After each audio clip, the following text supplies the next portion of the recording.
Arrondissement de Yaoundé 4e, la chasse aux églises ne disposant pas d'autorisation est ouverte ce 26 février 2025. Le sous-préfet de cet arrondissement appose des scellés sur 188 portes des temples. Le fait est inédit et suscite d'un côté des grincements de dents des fidèles et promoteurs et de l'autre la joie des résidents du quartier qui estiment qu'il était temps. Ces lieux de culte occupent parfois des endroits insolites. Tenez par exemple, ici au premier regard, il s'agirait d'un chantier. Pourtant la réalité est tout autre. Derrière cette barrière en tôle se cache une église, l'une des victimes du sous-préfet. Cette Bible ouverte semble être abandonnée par ses propriétaires. Nous sommes au lieu dit GP Biteng, dans l'arrondissement de Yaoundé 4e. À un jeu de pierre de là, au lieu dit Carrefour Kafko Biteng, cette autre église connaît le même sort. Comme dans le livre de Matthieu 21, versets 12 à 13, l'État du Cameroun met hors course les églises ne disposant pas du décret présidentiel qui octroie l'autorisation de fonctionnement.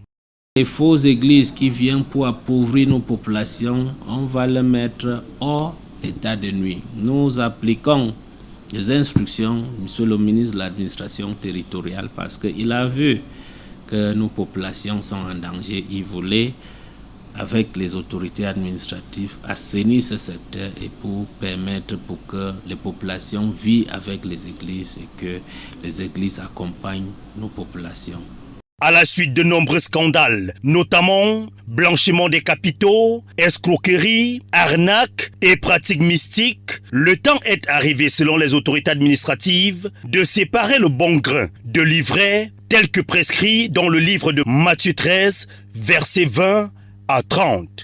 Les malades n'arrivent plus à se reposer dans les quartiers, dans les villages à cause de nuisances sonores. Ce secteur a été beaucoup infiltré.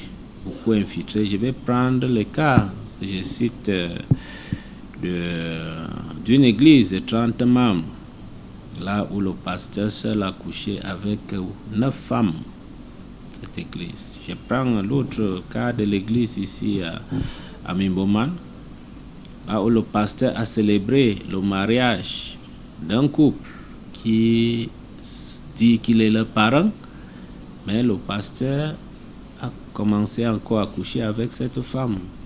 Notre pasteur ici à Kondengui qui a voulu arracher le terrain d'une veuve. Donc il est venu là capturer la veuve dans l'église et après il dit à la veuve de donner le terrain pour qu'on construise l'église. Ce 27 février, le cabinet du sous-préfet de l'arrondissement de Yaoundé 4e ne désemplit pas. Assailli par les serviteurs de l'église, l'homme affiche une sérénité légendaire. La récréation semble visiblement terminée. Malgré leur situation d'irrégularité, certains responsables d'église saluent l'action de l'État. Je suis vraiment très fier, je suis très content parce que depuis un certain temps, c'est vrai qu'il y a les familles qui s'est plaignées aussi dans des quartiers où il y avait aussi des faux hommes de Dieu, aussi des familles qui se plaignent de part et d'autre. Bon, je pense que l'action du ministre du sous-préfet Yaoundé 4, que j'apprécie beaucoup, c'est juste pour assainir, c'est juste pour mettre l'ordre. Même le Seigneur a dit, toute autorité vient de Dieu. Dans les quartiers, c'est une victoire qui mérite d'être célébrée.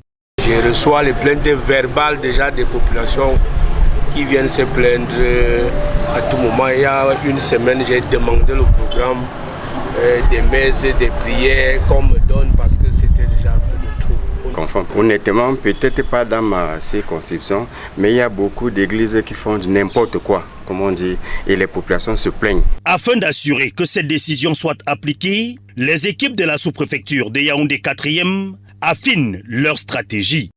Il est important de souligner que sur les 615 églises que compte l'arrondissement de Yaoundé 4e, 188 sont mises sous scellé.